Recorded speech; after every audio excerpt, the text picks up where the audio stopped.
Ako po ang panganay na anak po ni Senatorable Dante Marcoleta, ang tinaguriang pambansang simangot, na lalo naman ngayon ay talagang sumisimangot dahil sa mga nangyayari ngayon. Kung siya ganito kalalim ang kunot, mas lalong lumalim ang kunot niya sa noo dahil sa mga pinaggagawa ng administrasyong ito sa ating mahal na Pangulo.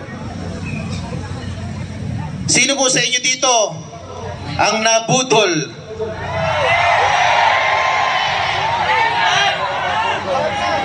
malamang karamihan sa inyo dito ay nabudol noong 2022 nung nagkaroon ng BBM Sara Tandem Unity.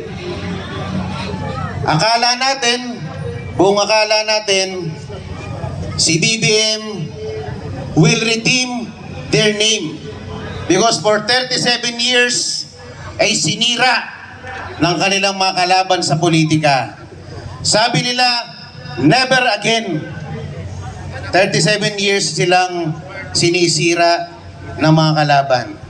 So, sa ating paniniwala, siguro naman pagbubutihin ni Pangulong Bongbong ang kanyang pamumuno.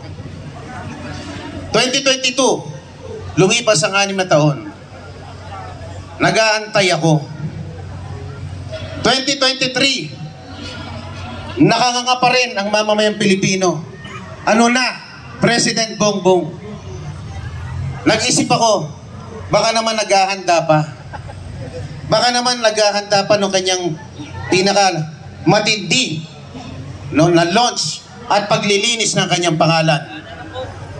2024 at ngayon 2025 na. Ano nangyari sa bansa natin? Masasabi nyo ba ng Pilipinas ay mas maganda ang kalagayan ngayon kaysa noon panahon ni Pangulong Rodrigo Duterte? Sa huling survey po, 61% ng mga Pilipino inaamin nila na sila po ay mas mahirap ngayon kaysa noon. Tatanungin ko kayo, mga kababayang Pilipino, kaya nyo pa bang tumagal ng 3 taon? Kaya nyo pa ba ng 3 taon na panibagong paghihirap?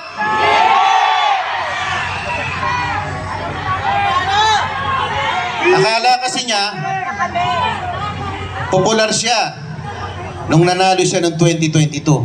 Hindi niya alam, nanalo lang siya dahil siya'y umangkas kay Sara Duterte.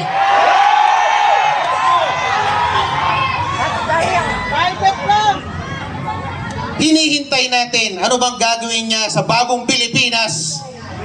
Yung pala, naging mistulang bagoong Pilipinas. Kala ko may gagawin siya para sa ating bansa. Wala naman pala.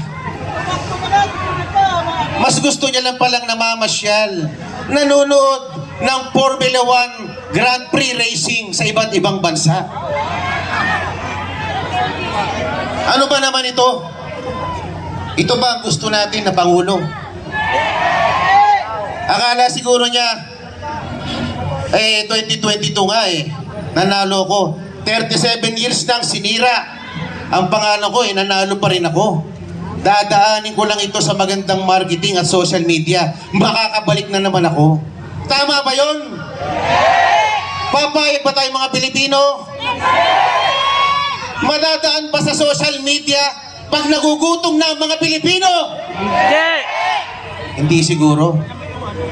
Matalino ang mga Pilipino. Okay.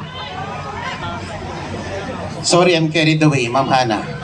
Ang sasabihin ko lang po, gaano man kadilim ang panahon ngayon, hindi mananaig ang masama hanggang sa dulo. Sa huli, magtatagumpay ang katwiran at kabutihan. Maniniwala ba kayo na sa dulo ay lalaya din ng ating pinakamamahal na Pangulo ng bansa na si Pangulo Duterte?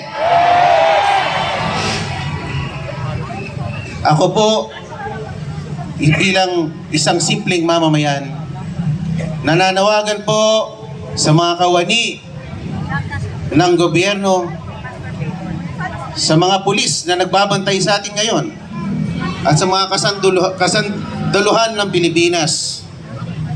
Your loyalty belongs to the country and the Constitution. Ipaglaban nyo ang kapakanan ng bayang Pilipinas. Itaguyod nyo ang kapakanan ng mamayang Pilipino.